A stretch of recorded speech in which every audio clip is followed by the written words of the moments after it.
Okay, hopefully this is working, I think. Yeah, all right. Hello.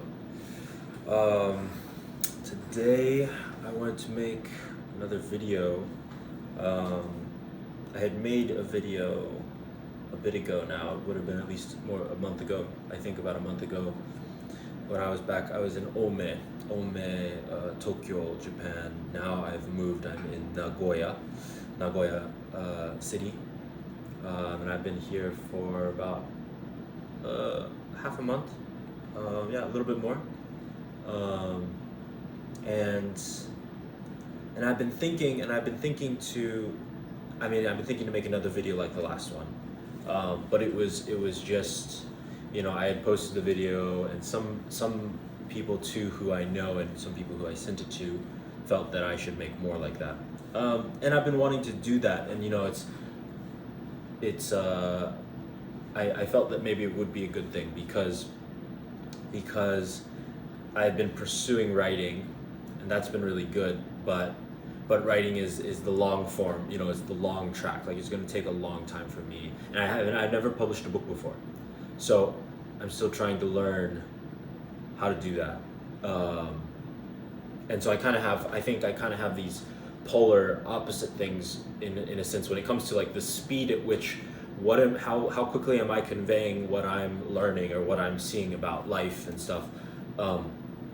My fast version is people who follow my art page are often seeing what I'm thinking about, right? I'm posting because that's like instant, right? I'm posting on there very quickly. I'll put it up on a story, sometimes in writing, but it's very quick, right? And it's just immediate, and it's also not a dialogue though, and it's not in depth. It's kind of short, right? It's short little snippets, consolidated thoughts, which is good. Which it's good that if it's consolidated, then it's good. And then on the opposite end of that, right, is then the books and the writing, the things that I'm writing about, the things I'm thinking about and writing. And obviously that's like, okay, maybe that'll be published in 4 years, right, 3 years, something like that. And so I felt, okay, well, if I can start recording videos every once in a while, longer, more in depth, allowing for more dialogue, kind of more exploratory, and a more of a contemplative video, right? A video where I'm not really, I haven't even pieced all of it together yet, but I'm coming with what I have so far, and then thinking through it while I talk, while I record.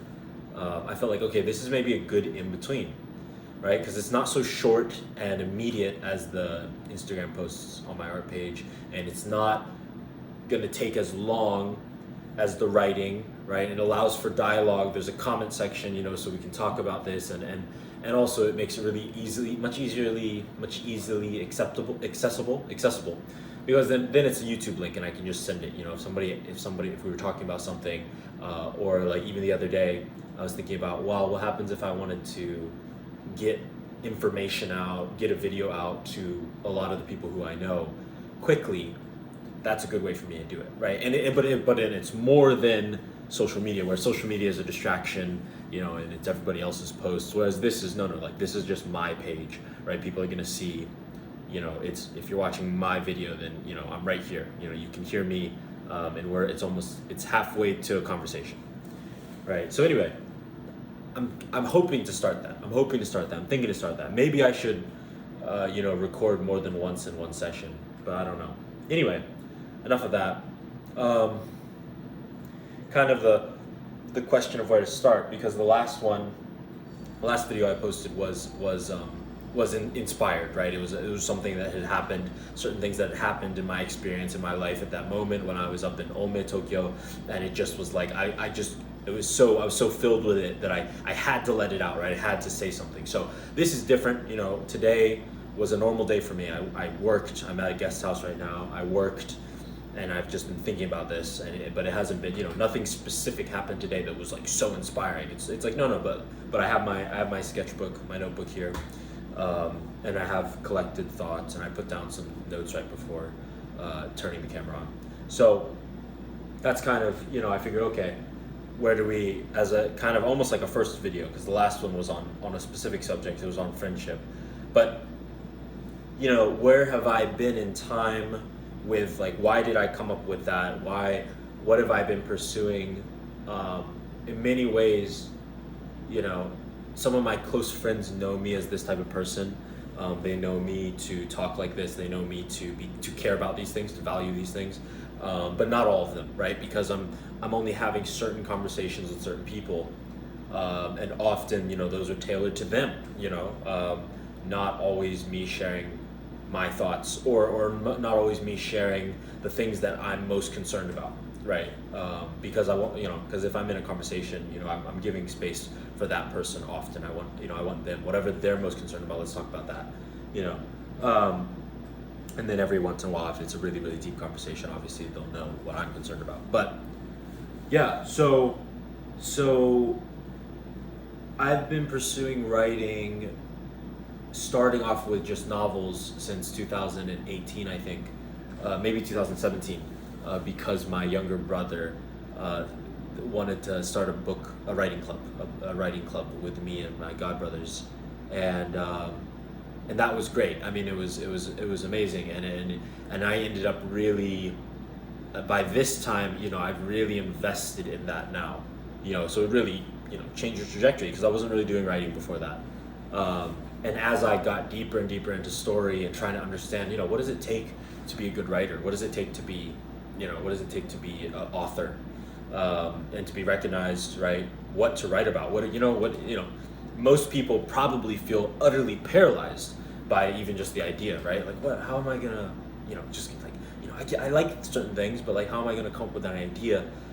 And time and time again, the thing that I've continued to circle back to and hear from other writers, from other authors, is it's about honesty, right? It's about honesty, and honesty is so difficult in some ways. It's very difficult to really do well.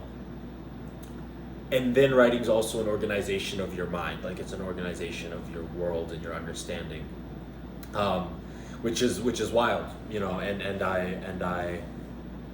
I totally see it now, but you know, I think it's blind to most of us. If we haven't pursued writing, and we haven't really given it a real try, we haven't really tried to say, okay, I'm gonna write and I'm gonna be super, super honest, right? I'm gonna try to just, what happens when I put that out there?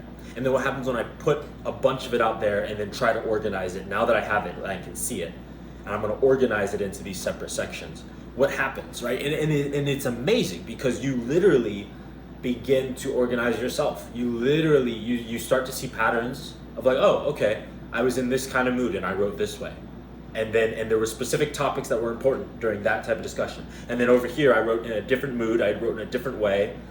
And yet, the more that I was honest, and the more that, you know, it begins to build this scaffolding, right? Oh, I'm this type of person when I'm like that, and I'm this, that. And so you almost like a discovery of your own personality, I feel like, in that pursuit, in that practice, right? There's only going to be certain types of writing that come out of you. You know, if you start writing, there's certain things that you care about. You know, there's certain things, and you are, maybe we are only half aware of the things that we really care about, right? I'm not even sure we always know. And so anyway, as I've been practicing that, I thought, well, you know, I think because I'm practicing this in writing, I think I could get better at this on video too. I could be better. I mean, I feel more honest as a person over the past couple years anyway.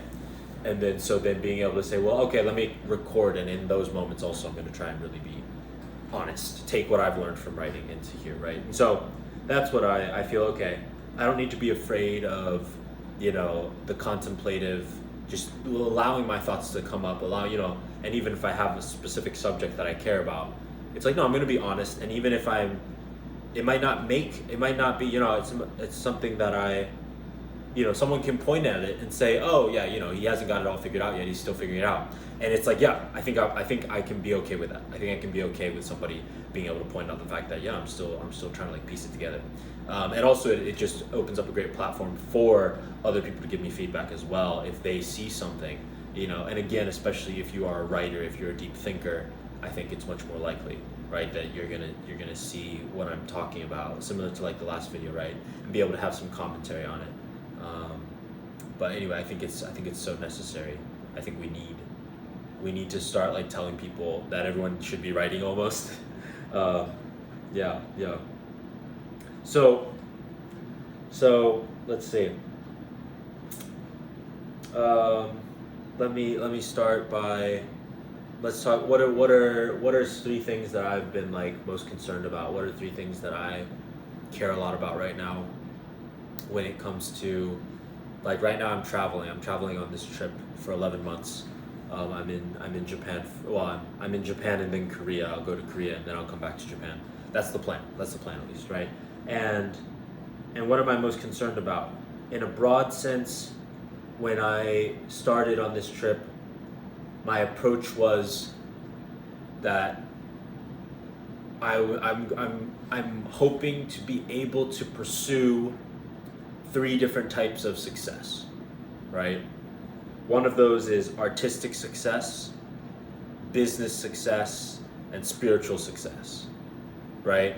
So those are my big three of what am I, I'm looking out for those. As I'm traveling, I'm really hoping I'm going to get practice in these things. And my trip has totally been that. It's been 100% that. I mean, that's the amazing thing. I mean, some of my friends know a lot about what has been going on in my travels and stuff. I won't be including so much of that in these videos, I think, for YouTube, but hopefully a lot of it will be going into my writing. And yeah, it's been good. It's been really good. And again, I might, depends on what type of videos I make, but they might be included in some of my experiences. But yeah, what have I, artistically, starting with the first one of art, I've kept up some drawing, but I've been doing more writing. I've pushed myself a lot more during this time in my life and on this trip in writing. On my last trip, I traveled for 11 months in Asia last year, or a year ago, and I was really honing drawing in that one. I was doing less writing. I was just trying to pick up speed with writing. Now I've really started to pick up speed with it. I can sit down for one evening and write 1,000 words, kind of somewhat consistently. Like, as long as I sit down, I can usually get the 500 or 1,000 words. So that's been really fun. That's been really great. Obviously, I'm a young writer. I haven't published anything yet. When it comes to my drawings and art, nowadays I kind of looked at my drawings and said, well, why do I draw? And part of it is just a feeling often of I almost need to draw as a way to get out I'm trying to capture beauty. I'm trying, beauty is something that's really important to me. And I'll have to talk more about that idea, right? Beauty, truth, and goodness. I'll have to talk about that more on another video. But that's a framework, another framework to think about in the future. And you can find writing on that, beauty, truth, and goodness. But yeah, I draw. A lot of the reason when it comes to, well, why do I draw? I draw a lot nowadays.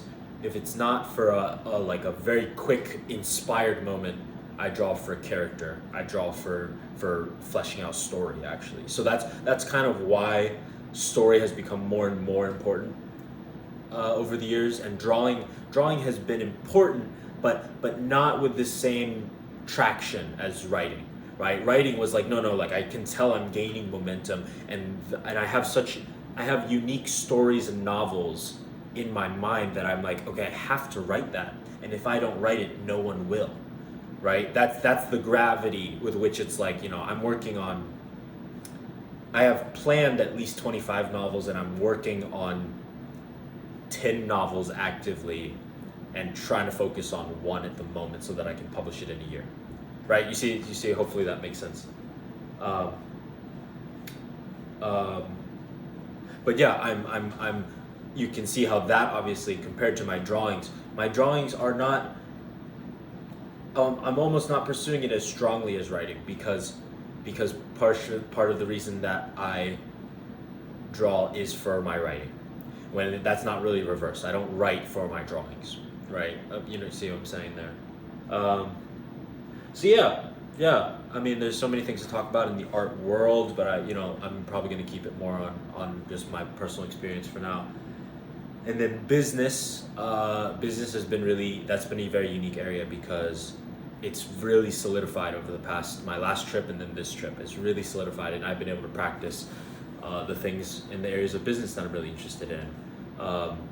And maybe it will become evident as I post more of these kinds of videos, but the areas of business that I'm interested in are a type of business consulting and a type of life coaching, right? And I say a type because it's again, being an artist, being someone who's trying to pursue, what my heart really is saying, is like the best thing for me.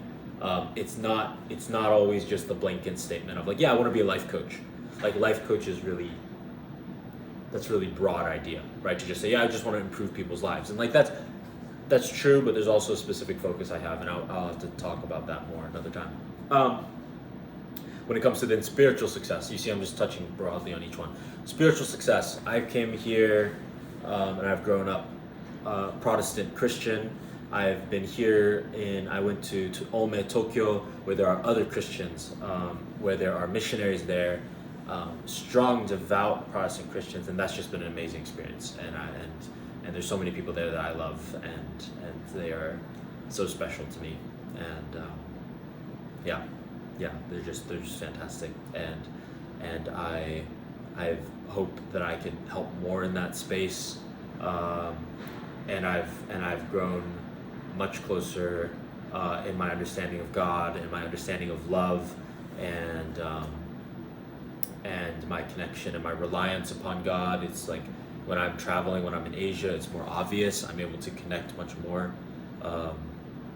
So yeah, that's been amazing. And of course, the other aspect of that is that I've continued to meet lots and lots and lots of different people, and that's amazing. It really is fantastic, and I'm so thankful for it. My how should you say, the character that I'm almost pursuing, right? To be able to train, to know well, is almost similar to like the verses about Paul. I think it was, where it says like he became something to everyone, right? I really like that idea, and I think on my last travels I saw like, oh, I have the potential to maybe be like that. I don't think I'm succeeding yet. I think there's certain characters, there's certain people that are really difficult for me, but I could see a benefit in being able to say, no, maybe I can be something to everyone, be able to just reach everyone, and maybe that would just be fantastic. And I have a love for meeting all different types of people, and it's really been, it's fun. It's a lot of fun, and people are so interesting. People are so complex, and So one of the areas of like, maybe this is just what do I see? Something that's important. There's a spectrum of knowledge. Can you say a spectrum of knowledge? Or I'm trying to kind of push it into the area. One of the reasons why I would want to make videos like this is because I see a pattern. I see a pattern in people around me and in people, which is that a lot of who we are is dependent upon our relationship with control. Right? A lot of who we are, especially while we're still young, is very dependent upon our relationship with control growing up. And a lot of that obviously is very dependent upon how the parents give that to us or teach it to us, right? How do parents make us feel? Do parents allow us to feel that we are in control? Do they make us feel that we're not in control? And what is it that they make us feel in control of and not in control of, right? It's very interesting. My family is very traditional in some sense. My father has raised us with a very strong understanding of natural order, right? In a broad sense, natural order, and that's in our family, right? The order of the father first, and then the mother, and then the eldest, and then the second born, and third born, and fourth, right? Like that's been the chain of command, right? and so that's a repeated thing. And then in a broad sense, the way in which what do you experience from that is, okay, there is correct order in the world. There is a correct order and specific way of doing things that is going to yield the best outcome, right? And for some people, they might hear that and say like, yeah, of course, right? Like I talk to my Asian friends often, and it's like, yeah, they just get it, right? They just get it because Asian households have that like they haven't lost that, right? And then I talk to a Westerner, I talk to someone from Europe, and it's like, oh, that's pretty foreign, right? It's something that like, oh, we left that behind a while ago, right? We don't, it's very, I see there's a lot of very easy for younger people to disrespect the elder, right? Just oh yeah, it's not a, whatever, old person, right? I'm not really gonna listen to you. I'm gonna be sarcastic to the person who's above me. I'm gonna be sarcastic to my older sibling, which is, you can kind of see that maybe as, sarcasm is such a particular humor, right? It's a specific character of humor, and it's different than other humor, right? There's different kinds of humor. When I was studying comedy a couple years ago, because I did a comedy skit at my church actually, and when I studied comedy, one of the things that the top comedians were saying as I watching their videos, they said you have to understand that either just about every joke or every joke is at the expense of somebody else or of someone, right? It's at the expense of someone. So you can tell a self-deprecating joke, which is at your own expense. But you have to be aware that but if it's not a self-deprecating joke, then it's at the expense of someone else. You are going to be making fun of something else, someone else, and is that the person that's beside you? Is that the person who you're talking to? Or is it a group? Or is it an idea? Or is it a culture, right? So sarcasm is such a specific character because sarcasm is something along the lines like you have said something to me, and I am going to make light and make fun of what you said, and with the combination of I'm kind of not allowing you space to continue anymore.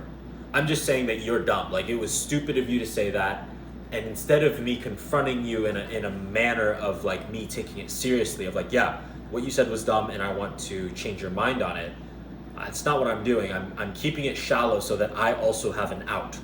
That's often the character of sarcasm, right? I've talked with friends about this because, so at least in America, so many households, sarcasm is a natural part of their communication style. And yeah, a lot of people are used to it. And they don't necessarily see anything wrong with it, although I think most people kind of know that something is wrong with it. And as soon as you begin to dig into it, oh yeah, why did you say that? Why did you, it's oh, so you didn't really want an answer, you wanted to bash the person. And you kind of wanted to let them know that it hurt you, but at the same, you're back and forth, you're just being sarcastic towards each other. So you're both trying to keep it a joke while also commenting on the things that hurt each other. Right. Anyway, again, there's better ways in which I've formulated this in the past, but why was I saying that? Yeah. Control, stability in our lives. I have continually seen that people without stability are going to seek stability. Stability is the next thing that we need, right? After shelter and food. Right, we need stability. Stability is the thing that allows us to feel comfortable. And if we did not grow up in an environment that was stable enough for us to get a strong foundation of that stability and kind of the courage that comes with stability, we're gonna feel like that is our number one goal. It's the only thing that we can kind of see. So people who are in unstable situations cannot look much farther ahead than that situation. They cannot think as far into the future. Right, and it's perplexing and it's interesting because my experience is one in which I've grown up in a very stable, reliable space with my family, and so in coming years, what has happened is my ability to project into the future, to plan, to think of abstract things and say, oh, like, yeah, I'm gonna allow myself to be concerned for a day with something completely out there, right? Because I'm at enough rest right now in the present that I don't need to worry immediately about anything here, that I can project forward, right? And why is that important? It's important because often it's kind of like chess, that a person who can think 8 moves ahead is going to win, right? The person who can only think 1 move ahead, their chances of winning are much, much lower, right? And maybe it nears like impossibility. Maybe it's almost impossible, right? But it's, if someone who can only think 1 move ahead is going up against somebody who can think 8 moves ahead, right? 8 moves ahead, that is huge. It's huge, right? The ability to predict, the ability to plan. And so what does that mean? It means that what it creates is a kind of, what do you want to call it, like an acute angle of knowledge, an acute angle of exploration, the ability to explore, the ability to be contemplative, the ability to think further and question everything, is very, very much reliant upon your level of stability. And so, of course, anybody who's in a really unstable situation, that's the first suggestion, right? Get to a place of extreme stability, right? You need to find some rest. You need to find some stability. We are in such chaos often with people. We don't know, we have family members who we dislike. We have people around us who we don't want to talk to, but we don't know how to keep ourselves away from those people half the time, right? A lot of people I know, they just don't know how to stay away from bad people. They don't know. It's like, oh, bad people keep ending up in my life. I don't know how, right? So you're not able to know enough about people, or you're not able to see the markers, because there's signs for people who are confused, for people who are in bad places, for people who are doing bad things. There's signs. We wear who we are on the outside. We really do. We really, really, really do. Like, it's actually kind of insane almost how much we wear who we are on the outside, right? And all it takes is an eye that's paying attention, an ear that's listening, right? A mouth that isn't going to speak until it's ready, right? Until it has the correct information. So that's all it takes. I mean, I've heard that some people, maybe with high anxiety, or some people, there's certain types of people who do watch very closely. But again, I'm not sure the relationship between being able to watch closely and being able to then take that information and transform it well enough into, oh, okay, now I know what to do, right? Sometimes we might see a bunch of stuff, but it doesn't mean we actually understand it. Like, I'm not sure we always understand it enough to be able to say, oh, okay, that means because I saw this in that person, I probably need to be more careful, right? I probably need to tread lightly. I need to not mention certain things. We're very, very, most of us, we're often very clumsy with our words, very, very clumsy. And all you need to do, I think, to recognize that is just literally practice being quiet and just listening. Just be quiet and listen. Start to watch the dynamics between people and the way that they talk. We're very clumsy. We're very clumsy with talking often, our speech, right?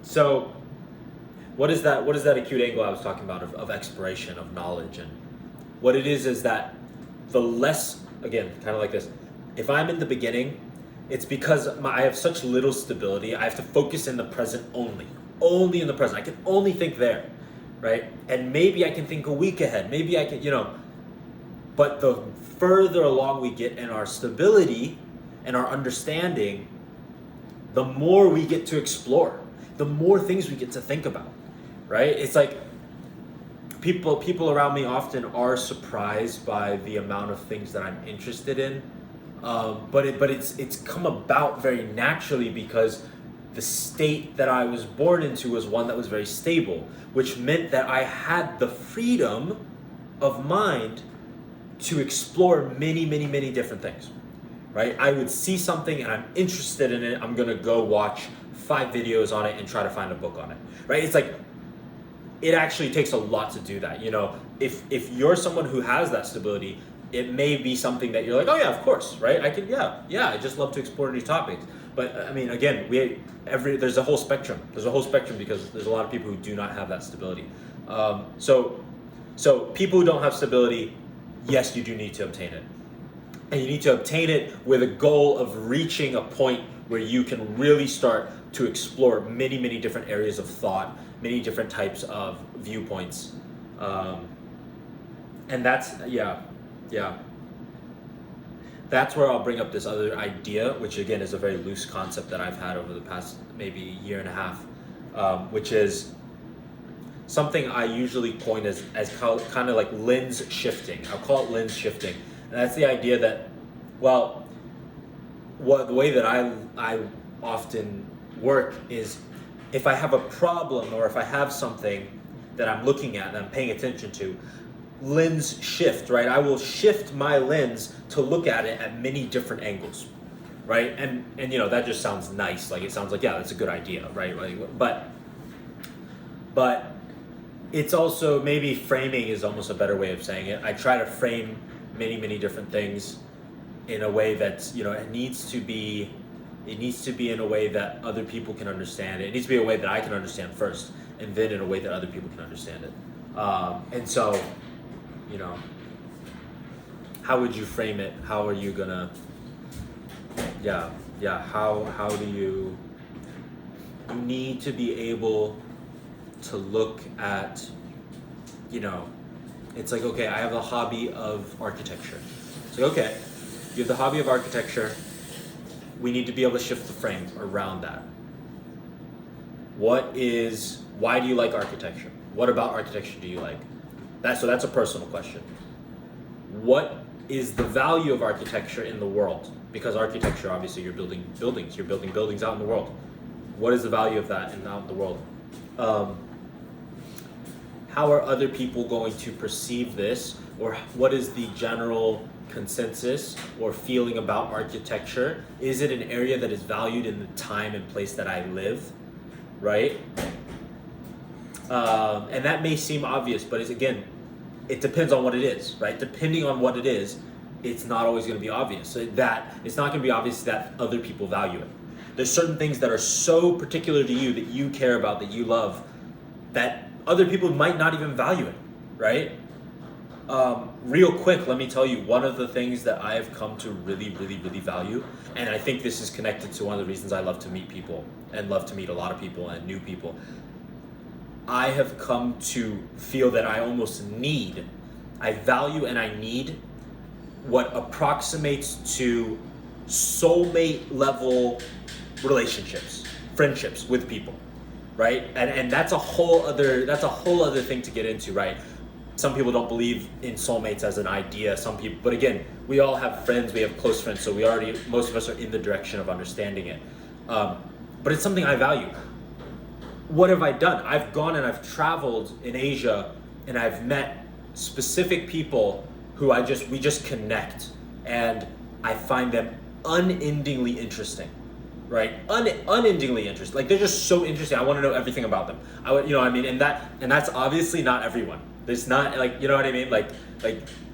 There's a part of me that wishes I could do that with everyone, but I can't, right? You know, it's almost as if certain people just are not made for each other, right? It's just difficult. We live such different lives. And yet the fact that it exists, that I could meet somebody who I'm unendingly interested in, and they're just so interesting, and I want to know everything. I hope that I might be able to unfold their life and be able to know it and understand them.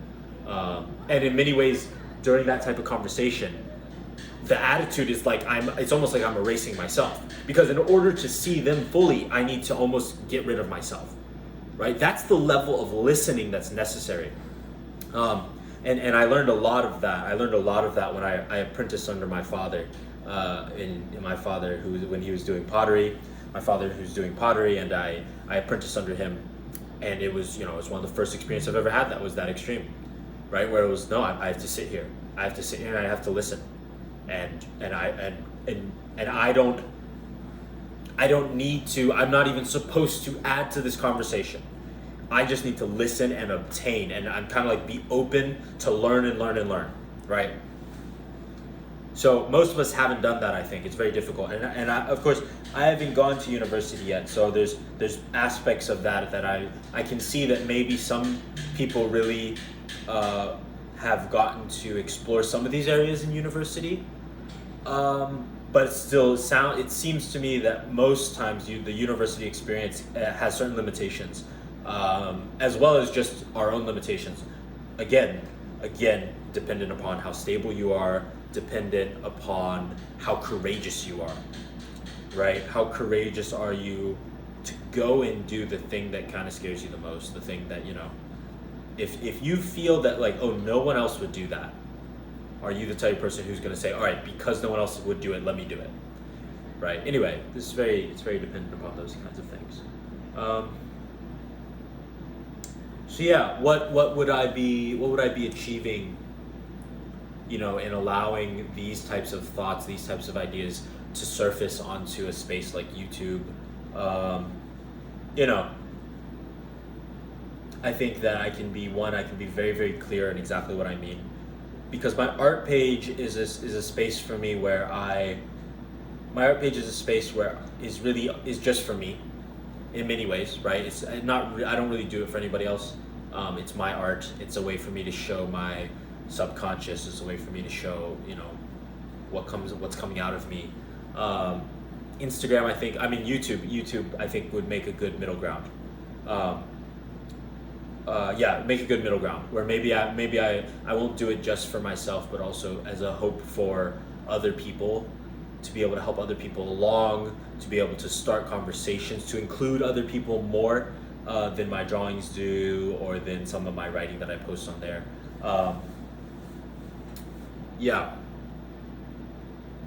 Really just hoping to be able to open it up and be able to talk. Life is so broad. Life is so broad, and it's crazy, and it's so heartbreaking to see that many people are not experiencing it that way. Yeah, a lot of people feel that life is kind of simple and silly or absurd, and it is absurd. Life is absurd, but they're often not able to see the positive, the vastness of the positive, the vastness of just how amazing it is to meet other people.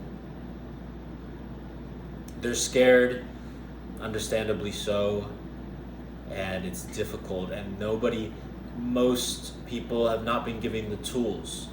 A lot of parents are not parents. A lot of parents are not mature enough, don't understand how to raise a child, aren't quite sure, are very, maybe even questioning life themselves.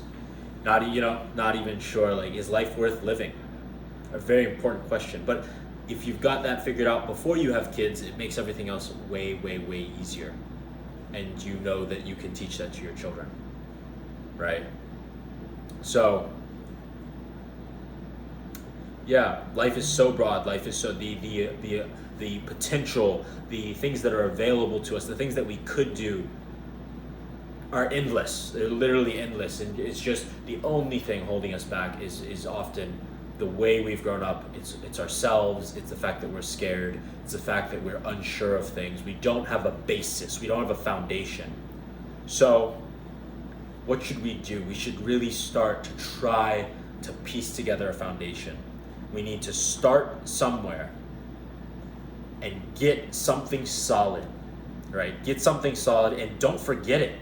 Get it, write it down, focus in on it, research it, find what other people have said about it, and begin to connect other things to that foundation, right?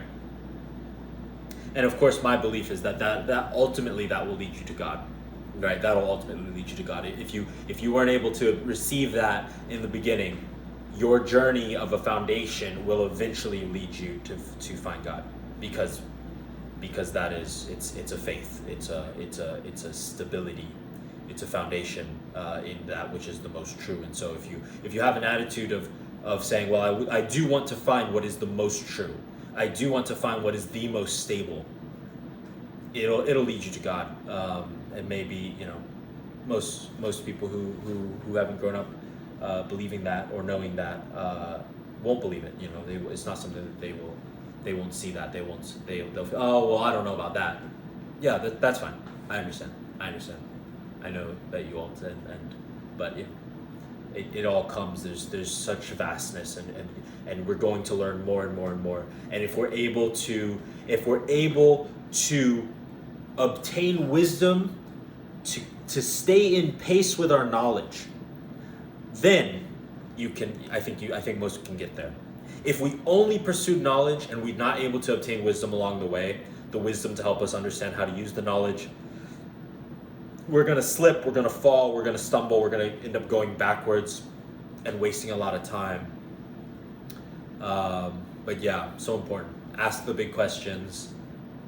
Be willing to have conversations. Be willing to have the dialogue, right? Listen to other viewpoints. Listen to other people. We have to be able to talk. We have to be able to share ideas. Let's build that foundation. So,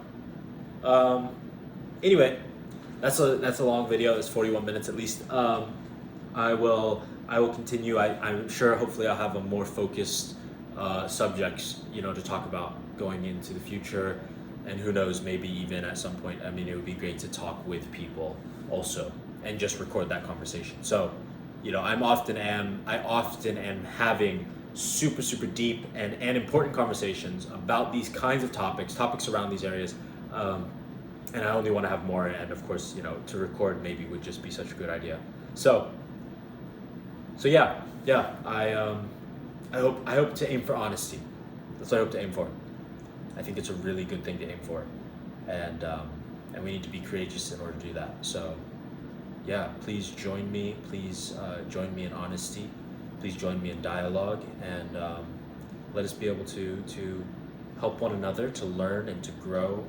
And yeah, it is a spirit of innovation and growth and honesty. And yeah, let us be able to help each other and let energy and knowledge and wisdom not be lost, right? Let us be able to continue those things forward. So, yeah. Anyway, I hope you're doing well. I hope you have a great day, and I will see you all later.